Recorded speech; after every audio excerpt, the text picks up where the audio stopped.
नमस्कार। NH1 news में आपका स्वागत है। मैं हूं रंजीत ठाकुर। आज हमारे ख़ास मेहमान हैं आफाक हुसैन काज़मी साहब। ये वाइस प्रेसिडेंट हैं अंजुमन इमामिया जम्मू के।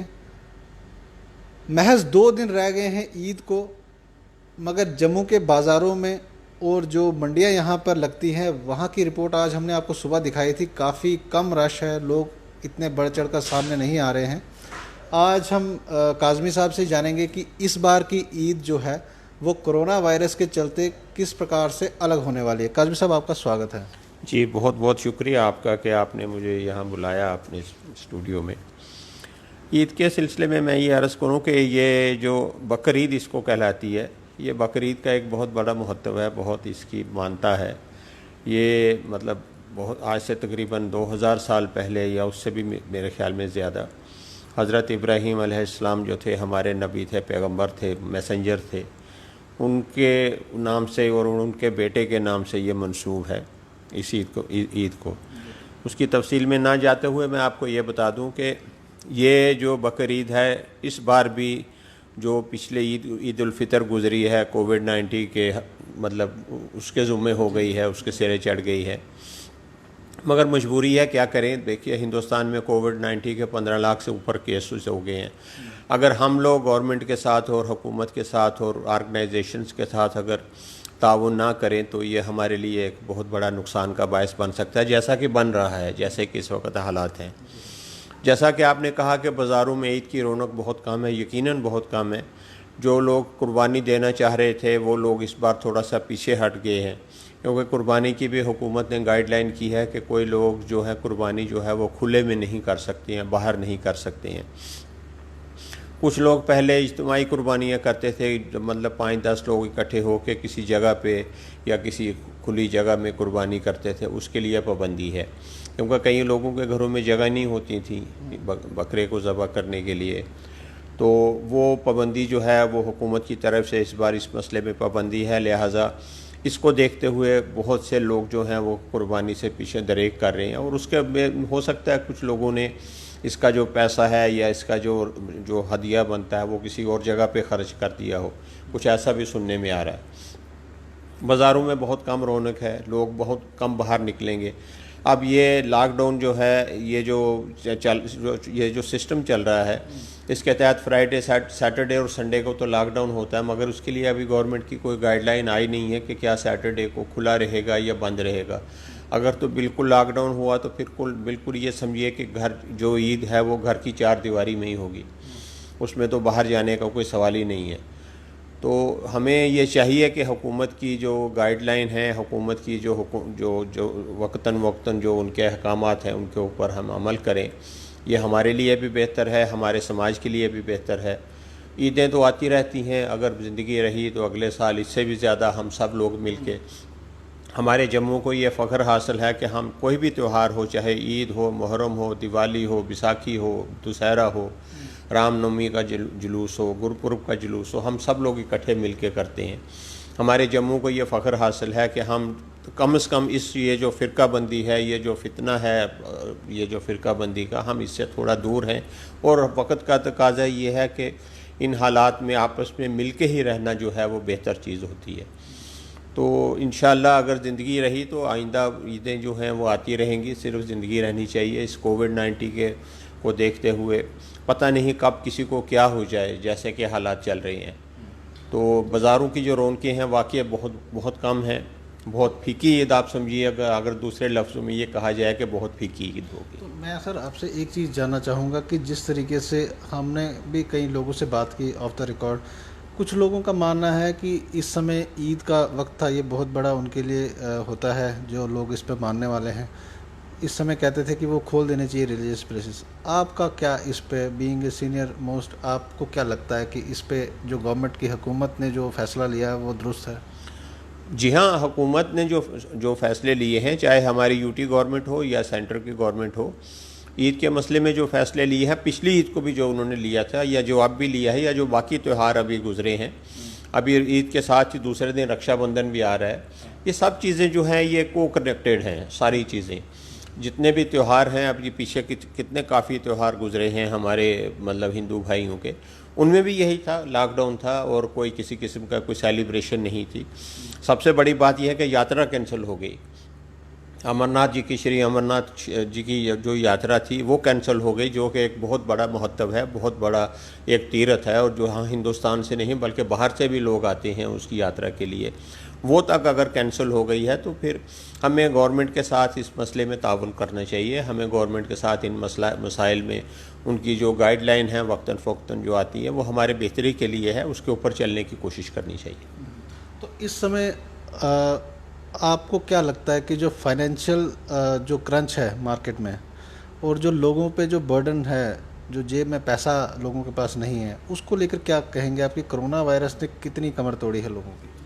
मैं आपके माध्यम से ये अर्ज़ करूं कि आप अगर बाज़ार में जाकर देखें, रघुनाथ बाज़ार को देख लीजिए आप, हमारा जम्मू शहर का एक बहुत मेन बाज़ार है, उसमें कम से कम मुझे लगता नहीं है कि कोई 30% से ज़्यादा दुकानें खुली होंगी।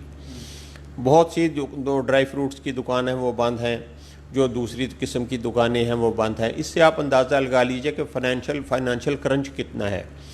मतलब इस वक्त इतना फाइनेंशियल क्राइसिस है पूरे मुल्क में और हमारी JNK में भी, कि लोग उससे तो जूझ रहे हैं। श्रीनगर में आप देख लीजिए, लॉकडाउन था, 2 दिन के लिए दुकानें खुली हैं, मगर लोगों में वो शौक़ और वो जज्बा, वो दुकानदारों में वो जो बेचने का, सामान बेचने का एक उत्साह होता है वो नहीं है। श्रीनगर में भी लॉकडाउन था, 2 दिन के लिए खुला है मेरे ख्याल में, कल के लिए और आज के लिए। तो कोई ऐसी बात नज़र नहीं आ रही है। फाइनेंशियल क्राइसिस इस लिहाज से इस बारे में इतना ज़्यादा है कि लोगों को अपना चूल्हा चक्की चलाने में भी मुश्किल आ रही है। ये एक दिखावे के लिए इंसान अब बहुत कुछ करता है अपने ज़िंदगी गुजारने के लिए, तो एक ज़िंदगी गुजारनी है, वक्त गुजारना है, मगर अंदर से अगर देखा जाए हर आदमी टूटा हुआ है, चाहे वो बिजनेसमैन हो, चाहे वो मुलाजिम हो, चाहे वो इंडस्ट्रियलिस्ट हो, चाहे वो दुकानदार हो, हर एक के ऊपर इस वक्त ये बहुत मुश्किल का वक्त है।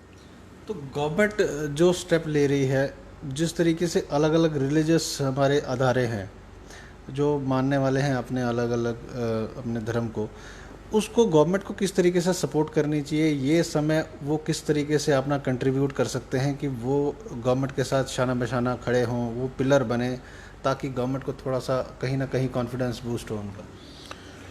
आपने सही कहा, बिल्कुल। मैंने जैसे पहले अर्ज़ कर लिया कि गवर्नमेंट की जो हदायत हैं उसके ऊपर हमें कारबंद रहना चाहिए, मगर उसके साथ साथ हमें गवर्नमेंट को ये भी देखना चाहिए कि कुछ ऐसी रिलैक्सेशन हुकूमत को देनी भी चाहिए थी। अगर थोड़ी सी रिलैक्सेशन इसमें कर देते, जैसे नमाज के ऊपर पाबंदी है कि नमाज जो है वो इज्तिमाई तौर पे नहीं हो सकती है, हर आदमी ईद की नमाज जो है वो घर करेगा, मंदिर बंद हैं, गुरुद्वारे बंद हैं, चर्च बंद हैं, सब चीज़ें बंद हैं। जैसे कि अब नया अनलॉक का जो प्रक्रिया शुरू हुई है उसमें ये कहा गया है कि जिम खुल जाएंगे, बाकी चीज़ें खुल जाएंगी, मगर मतलब ये जो रिलीजियस प्लेसेस हैं वो बंद रहेंगे, थिएटर बंद रहेंगे, सब कुछ बंद, ये चीज़ें बंद रहेंगी जहाँ पे लोगों का एक हजूम होता है। तो इसमें गवर्नमेंट को अगर नज़रसानी करनी चाहिए थोड़ी सी, क्योंकि आगे हमारा एक बहुत बड़ा आज के 20 दिन के बाद हमारा मुहर्रम का एक जो उत्सव है, जो मुहर्रम का एक प्रोग्राम होता है, जो वो बहुत इज़्ज़त व एहतराम के साथ सारे लोग मनाते हैं, सारे हमारे साथ शिरकत करते हैं। मैं क्योंकि उस ऑर्गेनाइजेशन के साथ मेरी एफिलिएशन है, मैं वाइस प्रेसिडेंट हूँ अंजुमन इमामिया जम्मू का, तो हमारे ही देख रेख में मुहर्रम का जो प्रोग्राम है वो यहाँ होता है जम्मू में, तो वो भी आने वाला है 20 दिन के बाद। उसके लिए भी हम हुकूमत से मिलने जा रहे हैं कि उसके लिए क्या किया जाएगा, हमें मजालिस की इजाज़त होगी कि नहीं होगी, जुलूस निकालने की इजाज़त होगी कि नहीं होगी। अगर हम उसमें हुकूमत को ये कहें कि हम सोशल डिस्टेंसिंग का मेंटेन करेंगे, मतलब मास्क का इंतज़ाम करेंगे और पूरा डिसिप्लिन के साथ जो हुकूमत गाइडलाइन देगी उसी के हिसाब से हम चलेंगे, तो उसके सिलसिले में हम मिलने जा रहे हैं हुकूमत से। इंशाअल्लाह ईद के बाद देखते हैं क्या प्लान करता है, हमारी जो कमेटी जो है वो डिसाइड करेगी। तो मुहर्रम भी आ रहा है, मुहर्रम के मसले में, मगर ईद का जो मसला है वो मुख्तसर तौर पर अगर मैं इसको सम अप करूँ तो ईद जो है वो बहुत फीकी होगी, बहुत फीकी किस्म की ईद होगी। तो आपने मुहर्रम की बात अभी छेड़ी, तो मैं एक उसमें 2-3 चीज़ें ऐड करना चाहूँगा कि जो करगिल से जो बच्चे हमारे आते थे, यहाँ पे पढ़ाई करते थे, वो एक बहुत बड़ा जो पार्ट लेते थे, पार्टिसिपेट करते थे। इस बार वो लोग नहीं होंगे, तो क्या आपको लगता है कि कहीं ना कहीं उनकी कमी खलेगी, या अगर प्रोग्राम ये कैंसिल हो जाता है तो फिर आप अपने जो लोग हैं उनको कैसे उनको कन्विंस करेंगे? जी, उस सिलसिले में मैं अर्ज़ करूं कि करगिल के जो बच्चे हैं और बच्ची हैं उनका बहुत बड़ी पार्टिसिपेशन होती है ईद मुहर्रम पे, इसमें कोई शक नहीं है। मगर आजकल स्कूल और कॉलेजेस बंद हैं और ट्यूशन्स बंद हैं, सब कुछ बंद हैं। जहाँ पे वो लोग बच्चे आके पढ़ते हैं या ट्यूशन लेते हैं या कॉलेज या स्कूल में एडमिशन होती है यूनिवर्सिटीज़ में, वो तो सब बंद है। मगर और उनके आने का भी कोई हालात ऐसे नहीं है कि इमीडिएट पॉसिबल हो कि वो आ सकेंगे। मगर इसके बावजूद भी मुहर्रम तो एक ऐसा मतलब इस तरीके का एक त्यौहार ही कहा जाए उसको। ज़ाहिरन तौर पे वो त्यौहार नहीं है, बल्कि वो बड़ा सोगी दिन होते हैं हमारे। हम हज़रत इमाम हुसैन अलैहिस्सलाम की शहादत हुई थी उन दिनों में, उस 10 मुहर्रम को। तो उस सिलसिले में करगिल वाले अगर ना भी हों तो यहाँ लोकल लोग जो हैं तो बहुत लोग होते हैं यहाँ पे, लोकल भी शिया जो हैं जो इस मसले में जुलूस में शामिल होते हैं। और शियों के अलावा जो दीगर मज़ाहिब के लोग हैं, अहले सुन्नत हमारे बरादर हैं, और नॉन मुस्लिम जो हैं वो भी हमारे साथ शिरकत करनी है। ऑर्गेनाइजेशंस हमारे साथ शिरकत करती हैं, हमारे साथ वो कंडोलेंस करते हैं इस मसले में, हमारे शाना बशाना चलते हैं। इस मसले में कोई दिक्कत नहीं है। मैं आपसे जानना चाहूँगा कि कोविड-19 का जो 4 महीने का सिलसिला था बहुत मुश्किल था। बहुत लोग जो थे वो गरीबी तबके से आते हैं, बहुत गरीबी है यहाँ पे। तो आपकी जो ऑर्गेनाइजेशन है, इन्होंने कैसे उसमें पार्टिसिपेट किया, लोगों तक कैसे पहुँचे, क्या उनका कंट्रीब्यूशन रहा उसमें? देखिए जी, जो कोविड-19 के पहले दिन थे, जो पहला इसका फेज़ था, उसमें हमारी अंजुमन इमामिया ने तकरीबन 1,500-2,000 लोगों को जो है वो राशन तकसीम किया है। हमने करबला कम्प्लेक्स में 5 फेजेस में राशन तकसीम किया है हमारी अंजुमन इमामिया ने, हमारी ऑर्गेनाइजेशन ने, हमारी प्रेसिडेंट की देख रेख में।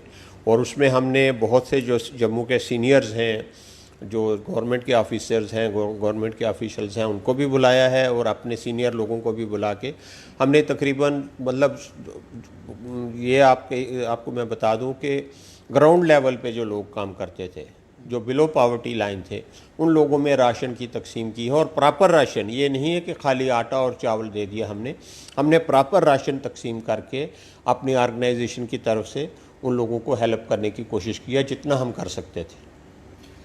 तो ये थे हमारे साथ आफाक हुसैन काज़मी साहब। ये जिस तरीके से इन्होंने बताया कि आने वाले दिनों में 2 दिन बचे हैं अब ईद को, तो ईद को लेकर इन्होंने कहा कि इस साल जो कोरोना वायरस के चलते ईद फीकी है, मार्केट में रश नहीं है, जो बकरा मंडी है वहाँ पर सुनसानी छाई हुई है। और इनकी तरफ से भी एक इन्होंने लोगों को अपील की है कि इस बार की जिस तरीके से गवर्नमेंट की गाइडलाइंस रहेंगी लोगों को फॉलो करनी चाहिए, ताकि जो कोरोना वायरस का ख़तरा है, दिन ब दिन यहाँ केसेस बढ़ते जा रहे हैं, उस पर कहीं ना कहीं गवर्नमेंट की सपोर्ट हो, कहीं ना कहीं रोक लगी सके, ताकि उनका कहना है कि आने वाले सालों में इनके बच्चे जो हैं या जो लोग हैं वो ईद है वो बड़ी खुशी से मना सकेंगे अगर इस बार हमने कोरोना वायरस को हराया तो। आप जुड़े रहें NH1 न्यूज़ के साथ।